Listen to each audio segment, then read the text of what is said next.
Hello, lovelies. Okay, today we are going to be answering a question. I thought it was quite a good question. Why are some of us obsessed with Egypt? Why do some of us seem to be on the path of initiation?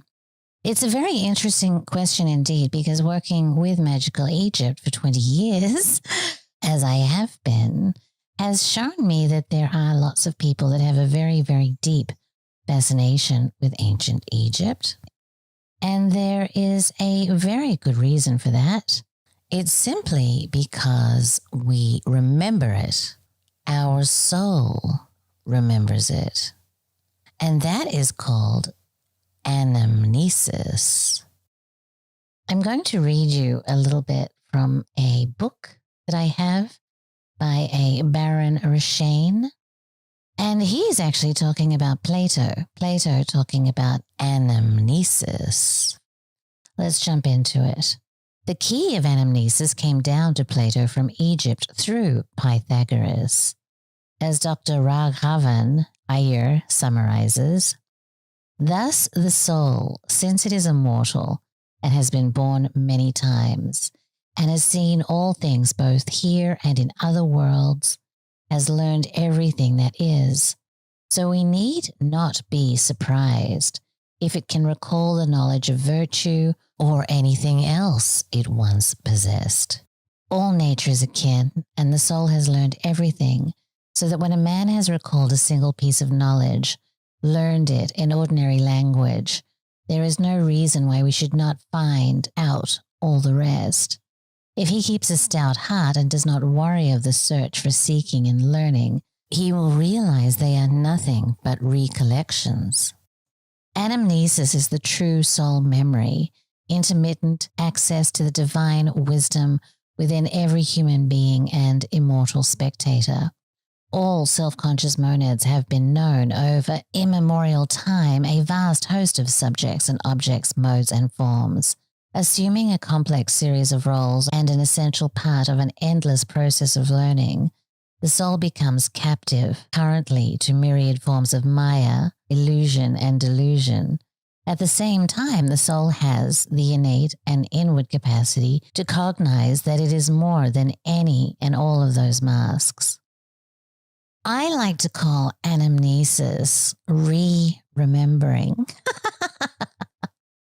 And in fact, I think anamnesis is so important that last year I created a group for the Magical Egypt people called the Anamnesis Society. And what we were doing is we had people that had past life memories of Egypt come into our group and kind of try to put puzzle pieces together to see if we could actually unlock some of the knowledge of the ancients. And it was really fascinating. And I came across a couple of people that really, really had some profound remembrances. Marla Durden had a understanding of what pharaoh means that really kind of blew my mind. And then there was another gentleman that I won't mention his name that had incredibly detailed remembrances of the mummification process and the purpose of mummification. And we're going to get into that in a little bit because Steiner talks about that as well and why it's relevant. But the remembrances were incredibly profound and very esoteric, so not necessarily something we could turn into a free energy machine. But look, these remembrances from ancient Egypt are something that are actually quite recognized and recorded in the marketplace. And one in particular, her name was Omm Seti, had a great story, which was really, really interesting. But more than that, she was able to provide legitimate archaeologists with profound and important information about ancient Egypt that shed more light on their investigations. Her story is quite interesting, in fact. Omm Seti, when she was 3, fell down the stairs and died. The family doctor was surprised when the parents summoned him back to the house an hour later, and she was alive and perfectly happy. However, she wasn't the same person anymore. She began speaking English with a foreign accent, and she would sit beneath the kitchen table crying and asking her parents to take her home. She had vivid dreams of a vast building with large columns and beautiful gardens. When she was 4, her parents took her to the British Museum in London, and initially she felt bored, but when she saw the Egyptian sculptures, she went mental and ran up to them and was hugging them, and she didn't want to leave the museum. She told the parents that these were her people. Eventually, she got married to an Egyptian man and moved to Egypt, and there she began to have mysterious dreams which revealed to her her true identity. She remembered being born about 3,000 years ago, and at the age of 3, her mother died and her father had given her to the temple. When she was 12, the high priest offered her to either leave the temple or become a priestess. And really, because she didn't have any other options, she took vows of celibacy and became a holy priestess. But not long after that, she met Pharaoh Seti I, and they became secret lovers, and she got pregnant. Rumors of her pregnancy quickly spread around the temple like they do. And the penalty for breaking the holy vows of celibacy was death, right? So to protect her beloved Pharaoh from humiliation, she committed suicide. Okay, so back to Dorothy. Now, the Egyptians had given Dorothy the name Omm Seti, mother of Seti, since she had a son, Seti. Her husband couldn't take her obsession with Egypt, and he left. So they divorced, and she dedicated her life to the study of ancient Egypt. And she found herself a job at the archaeological site near, quote-unquote, her temple, Seti I, in Abydos. One of the Egyptologists tested the authenticity of her claims. While being in complete darkness, he asked her to identify artifacts inside the temple of Seti. And Omm Seti could describe the paintings and the artifacts with astonishing accuracy. She baffled the Egyptologists since only a few people knew what was inside of the temple. Also, archaeologists found a garden next to the temple. The garden was at the very same location which she had pinpointed 50 years before. And as a result of these, all the leading Egyptologists at the time took her opinion seriously. Her knowledge actually solved a large number of mysteries about the life of ancient Egyptians. So it's a very interesting case, isn't it, that not only did she had such vivid memories of ancient Egypt that she was able to provide actual information to archaeologists. Now, I'm not saying that this is the case for everybody. Obviously, not everybody has the same degree of recollection that Omm Seti had. However, I do believe a lot of us have soul remembrances. I think that I keep coming back to why magical Egypt struck such a chord with people. And that is because the history, as people were taught in schools, was not something that sat well with people. At a very, very deep level, people had an understanding that there was much more to this story than what they were being told. And the reason that they had this feeling that there was a lot more to the story came from their soul remembrances of being in ancient Egypt. Now, I know I'm asking a lot of you. I'm asking you to believe in a soul and believe in reincarnation and believe that we can remember things from other incarnations. And I know we all know that person who is Cleopatra in their past life. And that kind of thing makes it really hard because seriously, how many Cleopatras can there be, right? However, my favorite man of the moment, Rudolph Steiner, has a lot to say about this. And what he says actually makes a lot of sense, not from just the perspective of anamnesis, but also from the perspective of why we find ourselves in this situation that we are in today. Rudolf Steiner also believes in reincarnation.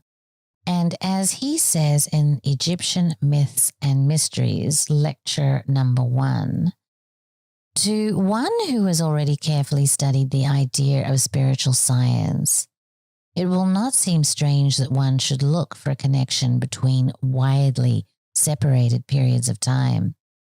It is one of our basic convictions that the human soul continually returns, that the experiences between birth and death occur repeatedly for us. The doctrine of reincarnation has become ever more familiar to us.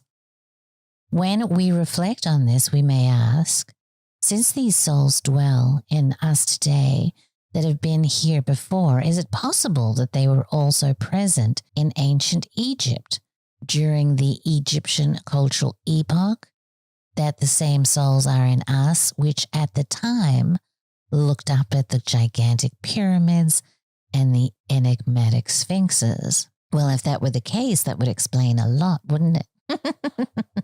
That would explain why so many people flock to Egypt on tours. And for Steiner, the answer to this question is yes.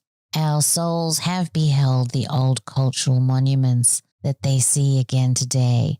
The same souls that lived then have gone through later periods and have appeared again in our own time. We know that no life remains without fruit. We know what the soul has gone through in the ways of experiences remain within it and appear in later incarnations as powers, temperaments, capacities, and dispositions. Thus, the way we look on nature today, the way we take up what our time brings forth, the way we view the world, and all this was prepared in ancient Egypt, in the land of the pyramids. We were then prepared in such a way that we now look at the physical world as we do. Just how these widely separated periods link themselves, we will now explore. So before we go on to that section, I just want to ask you if there is some uncanny skill or technique that you have. I think I've talked about Chance before, and how Chance basically picked up a guitar and was able to play it like a maestro very, very quickly. And he himself will tell you that it feels like he had learned this skill before, that it was something that came with him. It was not a struggle at all for him to learn incredibly complex guitar licks. And so in a way, Chance played guitar in a previous life, but in that same way, we could have all had experiences in ancient Egypt that echo down to us today. Now, Rudolph goes on to explain a very, very interesting situation. And I wasn't aware of this when I met this young man who recalled his mummification in ancient Egypt. He was telling me that he was a soldier in ancient Egypt and there was a conflict, and he places it all in time and space with an accuracy that is kind of interesting. And he explains that he and his fellow soldiers had agreed to remain connected to the earth so that they could awaken at a certain time and kind of pay back some karma. And this idea of karma is something that Rudolph Steiner talks about as well. And to make things even more interesting, I only found this out after I was speaking to the young man, but Steiner talks about mummification and karma as well in a very, very interesting way. And he kind of explains why we're in the situation we're in today in terms of our materialistic prison paradigm. Yes, I know that's one of my favorite subjects, but we've got to get it into our heads for God's sakes. But he talks about the mummification processes of the ancient Egyptians and how that has impacted us today. So let me read again from the same lecture. We recall how the Egyptian handled the dead. We remember the mummies and how the Egyptian concerned himself that the outer physical form should be preserved for a long time. We know that he filled his tombs with such mummies. in which he had preserved the outer form and mementos of the past physical life, he gave to the deceased certain utensils and possessions suited to the needs of physical life. Thus, what the person had had in the physical was to be retained. In this way, the Egyptians bound the dead to the physical plane. This custom developed more and more and is a special earmark of the old Egyptian culture. Such a thing is not without consequences for the soul. Let us remember that our souls were in Egyptian bodies. This is quite correct. Our souls were incorporated in these bodies that became mummies. We know that when man, after death, is freed from his physical and etheric bodies, he has a different consciousness. He is by no means unconscious in the astral world. He can look down from the spiritual world, even though today he cannot look up. He can then look down on the physical earth. It is not then indifferent to him whether his body has been preserved as a mummy, has been burned, or has decayed. A definite kind of connection arises through this. We shall see this mysterious connection through the fact that in ancient Egypt the bodies were preserved for a long time. When they looked down, they knew, that is my body. They were bound to this physical body. They had the form of their body before them. This body became important to their souls, for their soul is susceptible to impressions after death. The impressions made by the mummified body imprinted itself deeply, and the soul was formed in accordance with this impression. These souls went through incarnations in the Greco-Latin period, and in our own time they are living in us. It was not without effect that they saw their mummified bodies after death. They were repeatedly led back to their bodies. This is by no means unimportant. They attached their sympathies to these bodies, and the fruit of their looking down upon them appears now in the fifth period in the inclination that souls have today to lay great weight upon the outer physical life. All that we describe today as the attachment to matter stems from the fact that the souls at that time, out of the spiritual world, could look down upon their own embodiment. Through this, man learned to love the physical world. Through this, it is so often said today that the only important thing is the physical body between birth and death.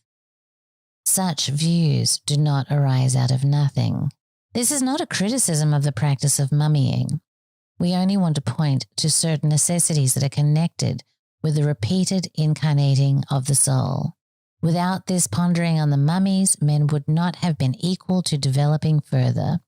We would by now have lost all interest in the physical world had the Egyptians not had the mummy cult. It had to be thus if a proper interest in the physical world was to be awakened. That we see this world as we do today is a consequence of the fact that the Egyptians mummified the physical body after death. This cultural stream was under the influence of initiates who could see into the future. Not through any whim did men make mummies. Particularly in those days, mankind was led by high individualities who prescribed what was right. This was done under authority. In the school of the initiates, it was known that our fifth epoch, which is our time, was connected with the third epoch. These mysterious connections stood at that time before the eyes of the priests, who instituted mummification so that the souls might acquire this disposition to seek spiritual experience in the external physical world. So basically what Steiner is saying, so let me untangle that.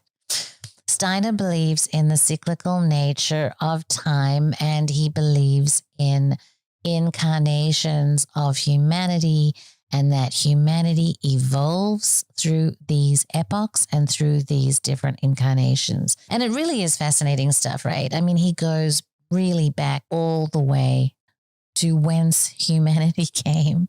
And it's a really good story. We have male and female joined together in a kind of a mushy very unmaterial body.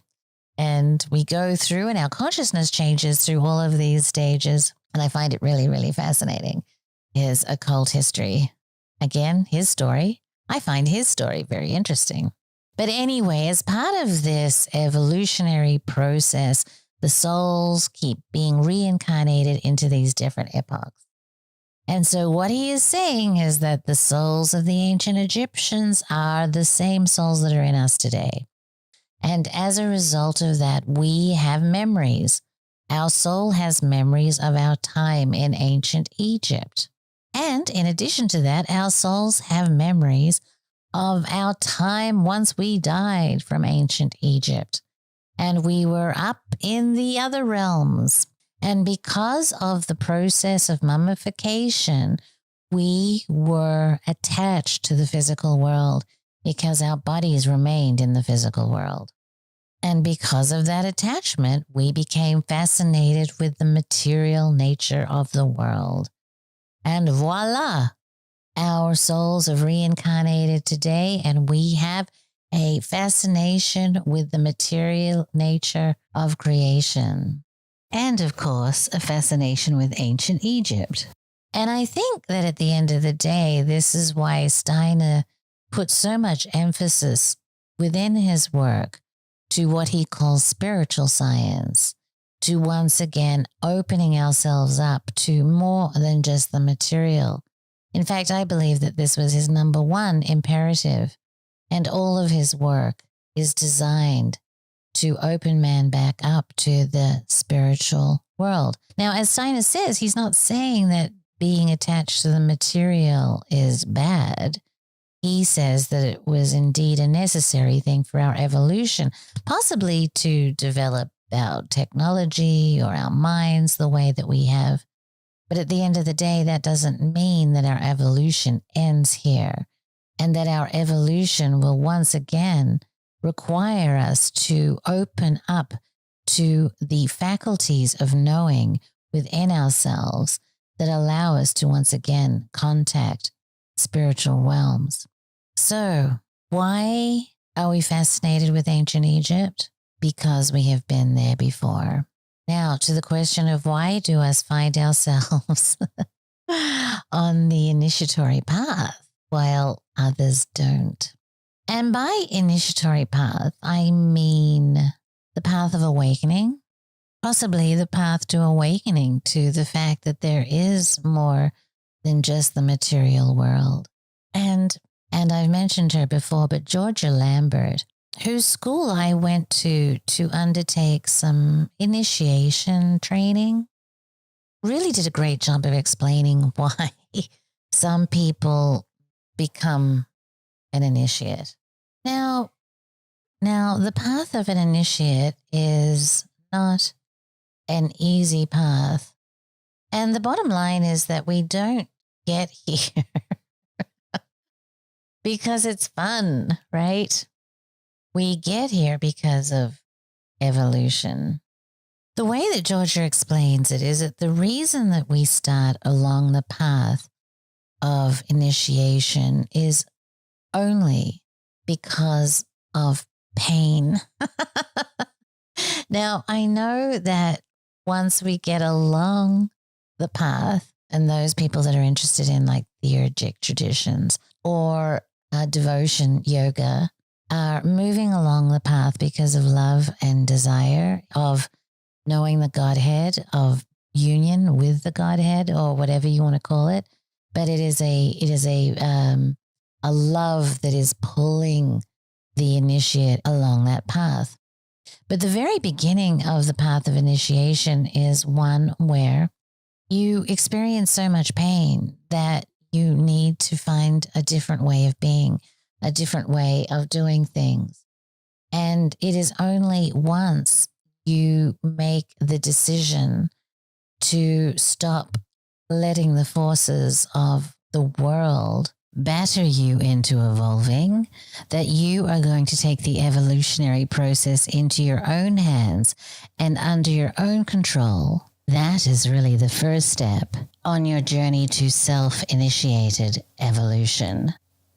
Evolution occurs naturally on the planet.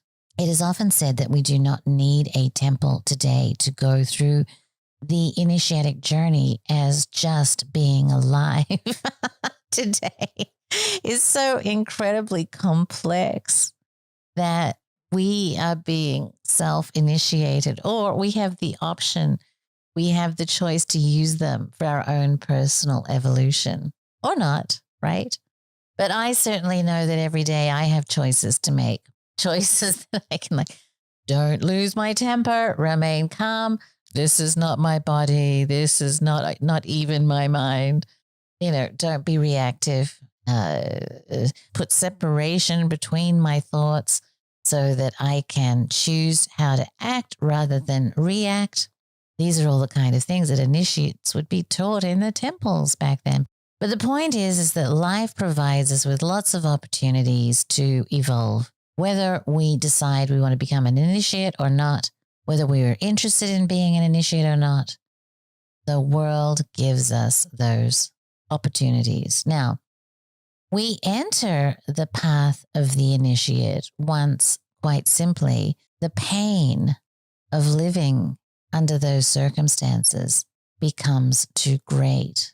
And we make the decision that no longer are we willing to let the outside circumstances dictate our evolutionary growth. We decide to take charge of our lives and take charge of the evolutionary process ourselves. As Georgia would say, that after the personality has reached a certain place in the evolutionary process, his growth becomes a conscious, self-initiated activity.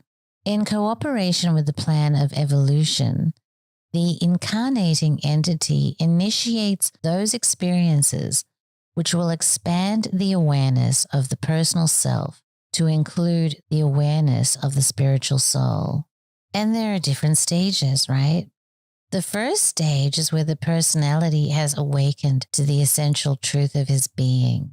He recognizes that truth as his spiritual identity in nature. The second stage is that the individual willingly undergoes a purification process through self-initiated disciplinary training, which usually covers a period of several incarnations.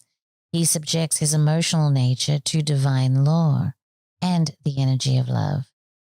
Thus, he purifies his lower desire nature, transmuting it into aspirations to God. So this is where the moving away from pain and moving towards love part of the journey occurs. Okay? So up until this point in the initiation process, we're still just trying to get away from pain. The next stage is the major initiation, in which the whole consciousness becomes illumined, so to speak, with the light of logoic purpose. He undergoes a great awakening and begins with wisdom to glimpse the cause back of all that he was. He is cognizant of the reality underlying all forms and begins to think in terms of and to work with energy. Is that why I do energy sex? I'm so freaking enlightened. Such a one directs his life and affairs from the level of the soul, functioning in the world as an accepted disciple of the Christ. Well, I guess that counts me out then.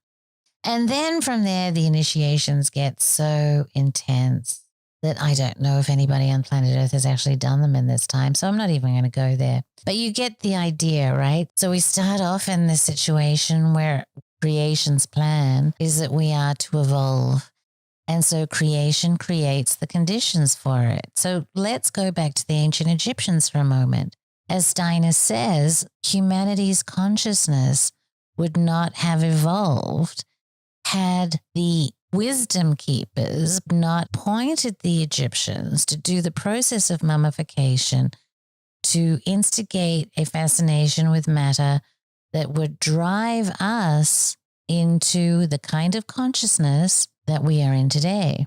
Everything is perfect, right? So So even though I particularly don't enjoy the materialistic prism paradigm, Steiner would say that this was a necessary part of nature, of creation, creating environment in which we will evolve. And it is our choice whether we allow ourselves to keep bopping around in the ocean and being battered by the waves, or whether we undertake the step to begin the process of self-initiation. And pain, the driver at this point, the desire to stop the insanity, right? Let's stop the insanity. So as I mentioned to you, my mother died when I was 16, right? That was really painful. And that's where my story of self-initiation began 40 years ago. And so to answer the question, some people might just have really strong pain thresholds. I met a girl when I was working at the psychic hotline in San Diego. And she explained to me that her biggest problem in life was that she had a really strong pain threshold. And it didn't make a lot of sense to me at the time. I'm thinking, isn't that good that you have a really strong pain threshold? But it wasn't. What she was trying to say is that she was able to take a lot of shit. And she was able to take so much shit that it took her such a long time to start the self-initiation process, right? So I guess I'm a wimp, right? I started when I was 16. Things have changed. Part of being on this self-initiation process is that you learn how to deal with all kinds of things, right? Pain included, and heartbreak and suffering and betrayal, all those kinds of things. So I guess why some people haven't started the process of self-initiation or waking up is that they haven't reached their pain threshold yet. And they are happy to let nature do the evolution for them themselves. When I was in Austin, Texas, I was working on a ashram with peacocks and a guru and everything, selling media, right? Doing advertising on an ashram. Very interesting combination of things, I think. Methinks. But anyway, the guru that was resident with his virgins and everything had a very thick Indian accent, and we all kind of used to make fun of him because of it, because we were heathens, of course. And we would mimic him. Lemon tree, very pretty, but the lemon flower is sweet, or whatever the words were, right? Because he would use the lemon tree as an example of humanity. And even though we were making fun of him at the time, his analogy is very apt. And what he was saying is that if you look at a lemon tree, you have fruit that are perfect and yellow and ready to jump into. But there are other fruit that are really ripe and that have fallen off the tree and have begun to rot. And at the same time, there are also little tiny green lemons that are not yet ripe. And even beyond that, there are beautiful, sweet little flowers that haven't even become fruits yet. And so that's what humanity is like. Humanity is a big tree, and we have fruits at every stage, and it is perfect, and it is nature, and it is just the way that it is. And so, I don't know, am I a rotting fruit? I think I am. I don't know. But you get my point, right? I have started the journey of self-initiation. And so I'm some kind of fruit, right? I'm fruity. But that doesn't mean that a flower is any less doing its purpose than a rotting fruit on the ground. It's just nature. So, lovelies, I am hoping that that was interesting. And I hope that it answered your question, my dear. But it was a lot to throw at you. I'm hoping it answers your questions as best that I can do today. Then we'll get back on our track. Well, we have 3 tracks that we're going on right now. Oh, Lord.